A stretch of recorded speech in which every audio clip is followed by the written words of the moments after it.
الرحيم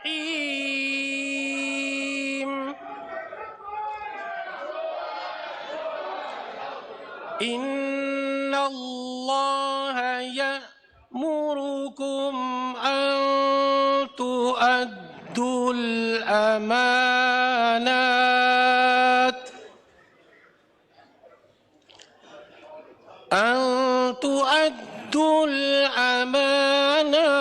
إلى أهلها وإذا حكمتم بين الناس أن تحكموا بالعدل إن الله نعم ما يعظكم به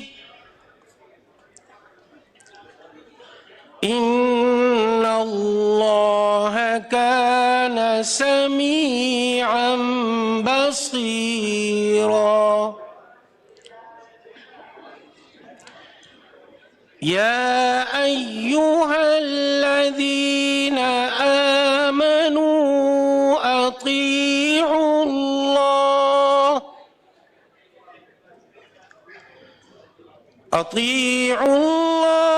وأطيعوا الرسول وأولي الأمر منكم فإن تنازعتم في شيء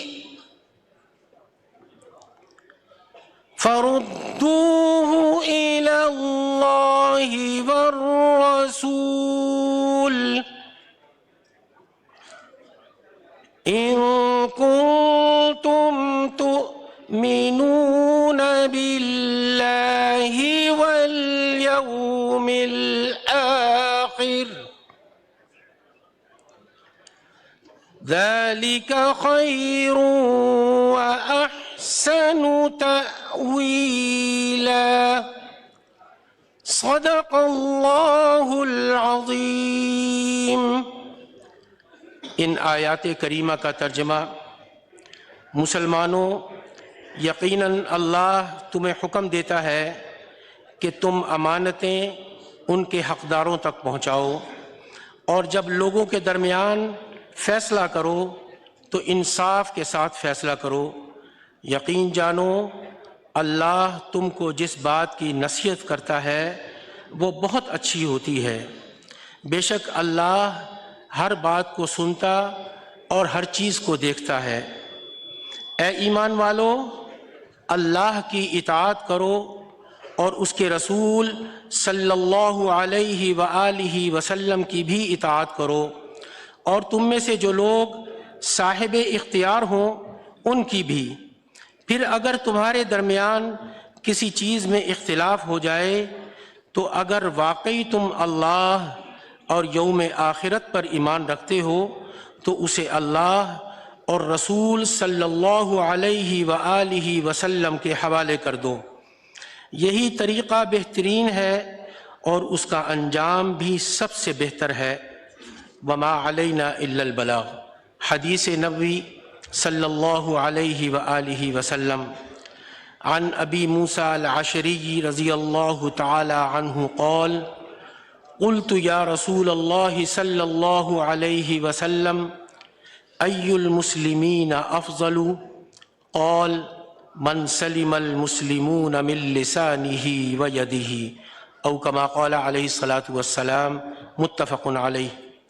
حضرت ابو موسیٰ اشعری رضی اللہ تعالی عنہ سے روایت ہے کہ میں نے عرض کیا، یا رسول اللہ صلی اللہ علیہ وآلہ وسلم، مسلمانوں میں سے کون افضل ہے؟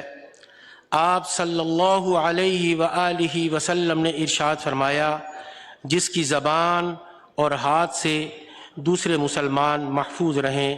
وآخر دعوانا ان الحمد للہ رب العالمین۔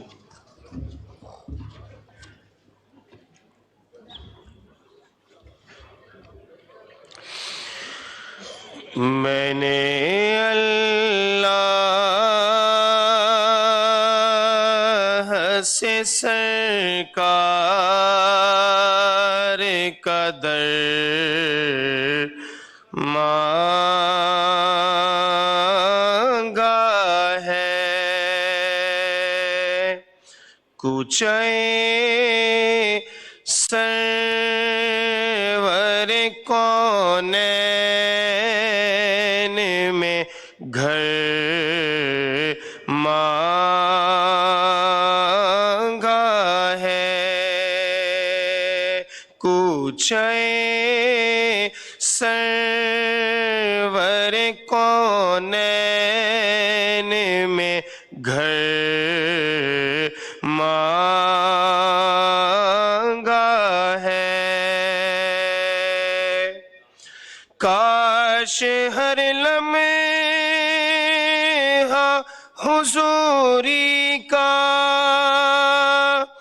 شرف ہو حاصل، کاش ہر لمحہ حضوری کا شرف ہو حاصل،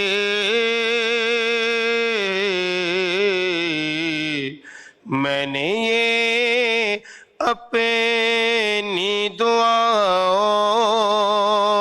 میں اثر مانگا ہے، میں نے یہ اپنی دعاؤں میں اثر مانگا ہے، اور درگاہ حق میں دعا ایک یہ مانگی ہے ریاض، درگاہ حق میں دعا ایک یہ مانگی ہے ریاض، کہ موت سے پہلے مدینے کا سفر مانگا ہے، موت سے پہلے مدینے کا سفر مانگا ہے، میں نے اللہ سے سرکار کا در مانگا ہے۔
بسم اللہ